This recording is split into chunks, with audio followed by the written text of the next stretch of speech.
Kementerian Agama RI melalui Direktorat Jenderal Bimbingan Masyarakat atau Bimas Islam mengeluarkan edaran tentang pelayanan nikah menuju masyarakat produktif aman COVID. Dalam rilis yang diinformasikan pada Jumat 12 Juni 2020, Kakanwil Kemenak Sumatera Selatan Al-Fajri Zabidi didampingi Kasubag Umum dan Humas Saifuddin menjelaskan, maksud dan tujuan dikeluarkannya edaran ini adalah untuk mencegah dan mengurangi resiko penyebaran wabah COVID-19 dan melindungi pegawai KUA, kecamatan serta masyarakat pada saat pelaksanaan tatanan normal baru pelayanan nikah dengan tetap memperhatikan protokol kesehatan yang ketat.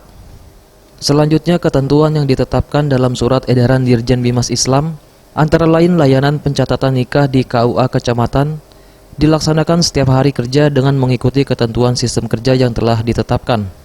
Kemudian pendaftaran nikah dapat dilakukan secara online antara lain melalui website simkah.kemenak.go.id, telepon, email atau secara langsung ke KUA kecamatan.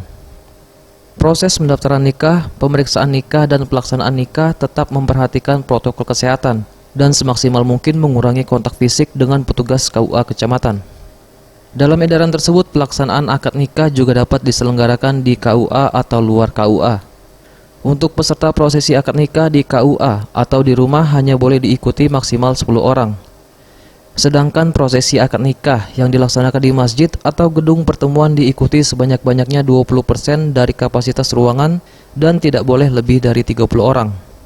Bila protokol kesehatan dan ketentuan di atas tidak dapat dipenuhi, penghulu wajib menolak pelayanan nikah disertai alasan penolakannya secara tertulis yang diketahui oleh aparat keamanan, dan panduan ini tentu akan dievaluasi sesuai dengan perkembangan penyebaran wabah penyakit COVID-19. Tim Liputan, Sriwijaya TV.